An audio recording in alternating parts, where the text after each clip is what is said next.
The RMS Titanic sank to the bottom of the ocean at approximately 2 o'clock in the morning on April 15, 1912. The death toll from this tragedy has been estimated to be as high as over 1,600 people. There's no question that the Titanic was a disaster of epic proportions. And while there are many questions surrounding this tragedy, as far as what may have actually caused the Titanic to sink, or conditions surrounding the sinking of the Titanic, or even the reports of steerage passengers being locked below decks. There are many interesting conspiracies surrounding the conspiracy of the sinking of the Titanic, but the angle that we're going to explore today is whether or not the ship that sunk was the Titanic at all. Many people believe that the wreckage at the bottom of the ocean isn't the Titanic at all, but its sister ship, the Olympic. What people think happened is that the ships were switched at port, and that the ship that left port in Belfast was actually the Olympic and not the Titanic. As you can see in this picture of the Olympic and Titanic parked side by side, the two ships were nearly identical. But that still leaves the question, why would they need to switch the ships? And the answer to that lies where it does in most great conspiracies: money. They switched the ships for money, of course, and maybe even to make way for the creation of the Federal Reserve. The Olympic was the first ship completed, and from its maiden launch was plagued with problems. As a matter of fact, just 1 week after the Olympic's maiden launch, it collided in port with a tugboat, nearly destroying the tug. Then, on September 20th, 1911, the Olympic was involved in an accident with the HMS Hawk. And even though many of the eyewitnesses claimed that the accident was the HMS Hawk's fault, the British inquiry, of course, found the Olympic to be at fault, meaning White Star was set to take a bath on the badly damaged Olympic.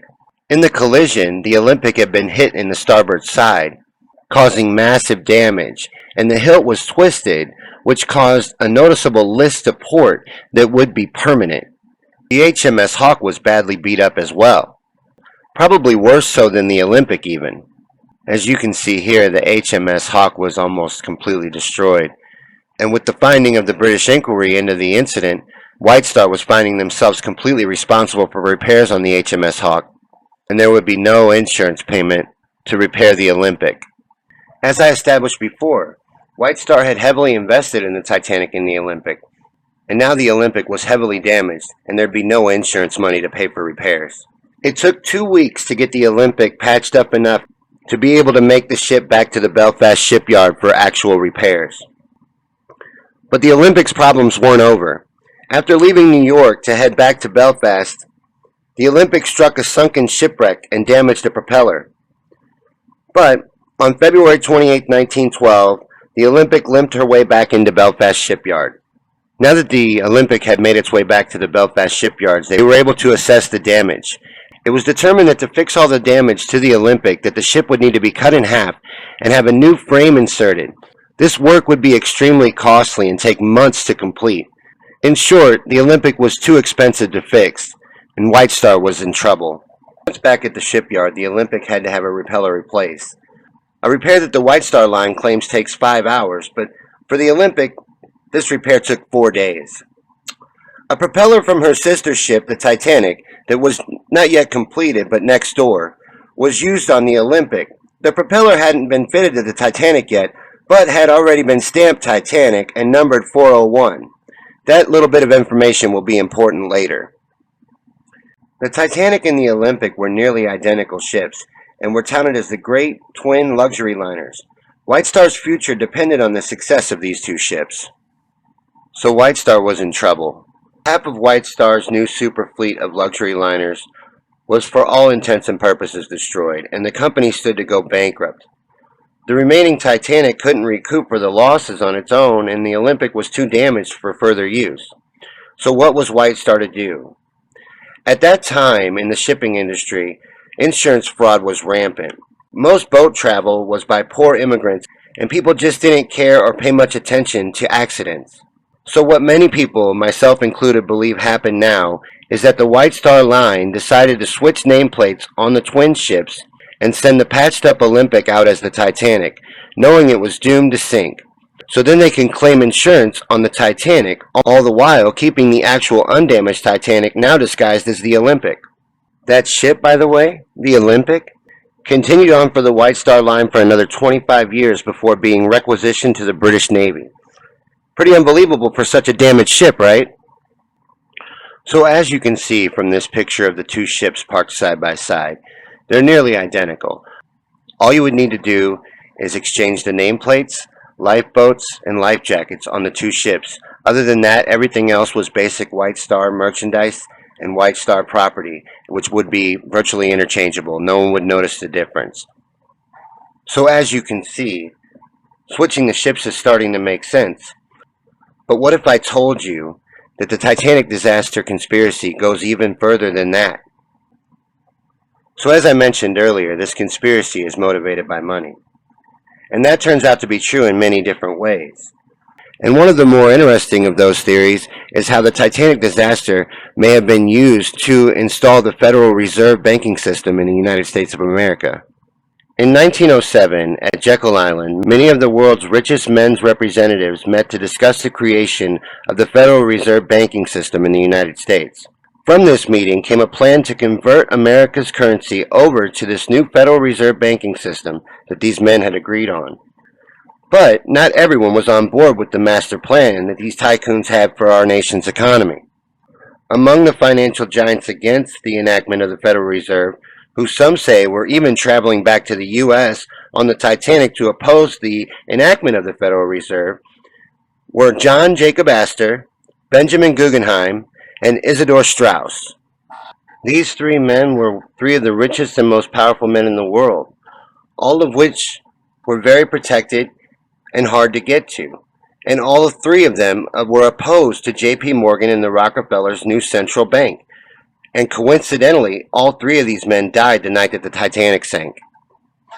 In fact, many of the wealthiest people in the world were booked to travel on Titanic's maiden voyage. But some very notable names canceled at the last minute. Over 50 actually. Many of which were associates of J.P. Morgan. Morgan himself canceled his trip even though he had the finest cabin on board. He claimed to be sick, but was photographed days later at a French resort with his mistress, seemingly in fine health. Morgan was also transplanting many valuable bronze statues, but instead of going ahead and letting the statues make the trip, he had them removed at the last minute, almost as if he knew something would happen to these expensive statues. Even J. Brew Ismail's wife and children canceled last minute, his wife also claiming to have become ill. Another odd bit of information is that the Titanic left port in Southampton only about halfway full. So it's very odd that the Titanic would be sent out on its maiden voyage, as important as this vessel's success was to the White Star Line, half full. The Titanic's maiden voyage took place during the coal strike, and ships to America were scarce. There were many reasons why the attendance on the Titanic may have been low. For one, the White Star Line underpromoted the Titanic. For the launch of such a hyped cruise liner, the company spent very little on promotion for selling tickets to the Titanic.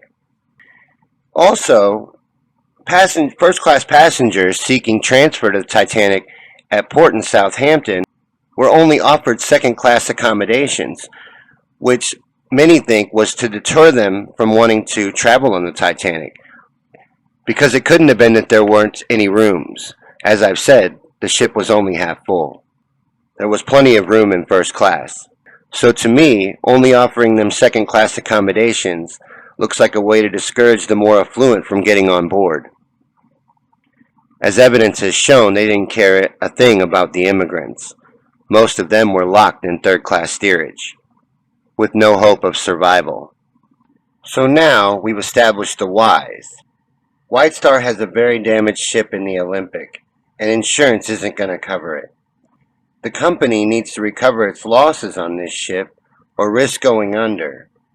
And three very rich and powerful folks some other rich and powerful folks need out of the way are going to be on board, which gives them the ideal opportunity to take them out, and no one's the wiser. So, the White Star Line has decided that what they're going to do is switch the names of the Olympic and the Titanic. send the Olympic out as the Titanic on a doomed voyage. They'll undersell the ship, sink it in open water, and arrange for another ship to be nearby to come in and rescue the passengers. That way, you can claim the ship on the insurance, the survivors are all rescued, and you also get to keep the perfectly good Titanic as the Olympic while claiming insurance on the Olympic that you weren't going to get to claim, which they ended up doing. The Titanic cost $10 million to build, and the insurance claim on the Titanic paid out $12 million. So they made $2 million back on the Titanic when it sank, and managed to keep the fully intact Titanic while sinking it, literally having their cake and eating it too. So the plan was all in place. Enter Captain Edward J. Smith. Captain Smith had a long history with the White Star Line and a reputation to go along with it. Captain Smith was known as quite the hot dog, and he liked to operate the ocean liners he captained as if they were speedboats. Captain Smith had also had many accidents under his belt and was captain of the destroyed Olympic during every one of her many problems. So Captain Smith had a well-paying job that he was in danger of losing. So in other words, Captain Smith was desperate.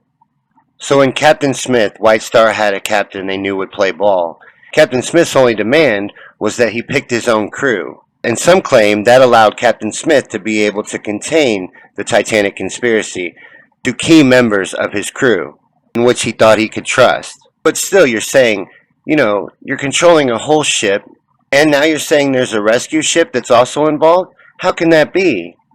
That can be because J.P. Morgan happens to own both shipping companies. J.P. Morgan owns the Olympic and Titanic because J.P. Morgan owns the White Star Line. J.P. Morgan also owns the Californian. The Californian had left Belfast under weird conditions. The conditions were weird because, as I mentioned, there was a coal shortage. But the Californian left fully stocked with coal, even though it was only hauling a shipment of woolen sweaters. Supposedly heading for Boston in quite a hurry, Captain Stanley Lord instead stopped and stayed in the middle of an ice field in the Atlantic Ocean on the 14th of April. Captain Lord had slept that night on the couch. Even though the ship was stationary, he ordered that the boilers be kept fired up so that the ship would be ready to go at a moment's notice. The evening Titanic sank, she received 6 radio messages. 3 were from other ships, and 3 were from the Californian, giving its position stopped for the night.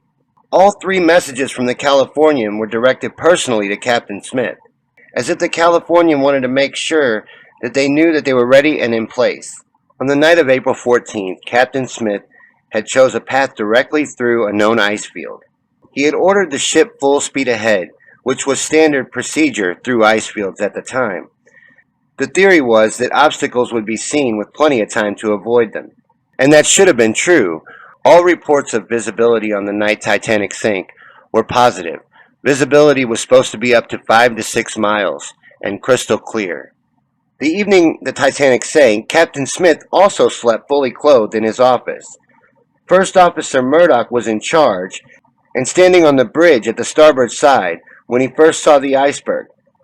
For some reason, he ordered the ship turned to port and engines full astern, reversing the engines, actually increasing the risk of a collision with the iceberg. Second Officer Lightholder had said in his report that visibility was 2 miles and claimed later that he would have been able to see an iceberg at that distance. After the collision with the iceberg, Smith came straight to the deck, but officers didn't immediately act or respond to any trouble. They didn't seem to act concerned and weren't rushing around. It was almost as if Smith and his crew expected to be rescued. The crew moved very slowly towards preparing for any kind of evacuation of the ship, waiting 45 minutes to even prepare the lifeboats. The first lifeboat wasn't even launched till an hour and 25 minutes had passed. Meanwhile, on the Californian, Captain Lord had his lookouts searching for red, white, and blue distress rockets. Lookouts reported spotting low-flying white rockets, which were known to be used by fishing vessels, but no high-flying red, white, or blue distress rockets were reported. Captain Lord regularly checked with his men for updates on any distress rockets being seen, but every report back was still just the low-flying white rockets. What may have played into this is that the Titanic wasn't where she thought she was. The Titanic's navigator had miscalculated their location. The location that the navigator had provided Captain Smith was actually 12 miles off from Titanic's true location. Many survivors of the Titanic, as well as some crew, reported seeing a ship 5 to 6 miles off in the distance. Is it possible that based on the navigator's bad information, that Captain Smith thought that the ship that he was seeing 5 to 6 miles off was the Californian, and felt that he was in the right location and it would be safe to go ahead and stop the ship and start shooting the distress rockets so that the Californian would swoop in and rescue all the passengers, as planned? But the Californian never saw Titanic's distress rockets, and the Californian never came. Titanic sank to the bottom of the ocean, and over 1,500 people lost their lives. The Californian never rescued any of the survivors of the Titanic. In the end, the Carpathia ended up picking up the Titanic survivors, and when they returned to port, there was a hastily thrown together inquiry on the American side. The American inquiry was hurried and stonewalled by surviving crew, including Bruce Ismay. When surviving crew arrived back at port in England, instead of being greeted by their family, they were taken to a refinery shed for 24 hours and made to sign documents of silence on the incident. Now it was Britain's turn to have an inquiry. And you may be wondering why the British government would go along and help the White Star Line cover this incident up. Well, if White Star Line was to go out of business, 20,000 people would lose their jobs. Politically, it would be too damaging to allow the White Star Line to collapse. J.P. Morgan also allowed the British government to use his ships when needed, and they would lose access to those ships that they desperately needed for transport. But the British people demanded an inquiry. So, Britain chose a filthy judge that they had used for other cover-ups in the past. George Lord Massey was chosen to lead the British inquiry. Studying up on the British inquiry into the sinking of the Titanic reminded me a lot of the 9/11 Commission. Lord Massey would outright ignore relevant information, such as the fact that under oath the attorney for the Herald and Wolff shipyard, Harold Sanderson, repeatedly referred to the Titanic as the Olympic. Another conflict of interest in the British inquiry was that the Board of Trade was both the plaintiff and the defendant in the case, so there wouldn't really be any motivation to find truth. And just like the 9/11 Commission, the right questions were not asked.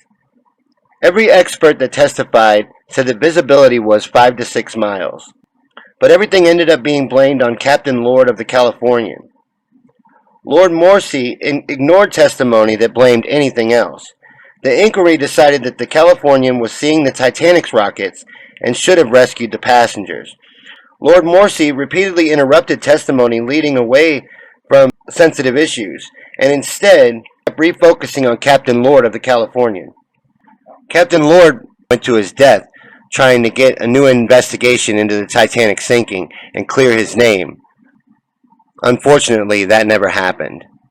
As I said before, insurance fraud was common in that day, and this investigation, shady as it was wrapped up and swept under the rug.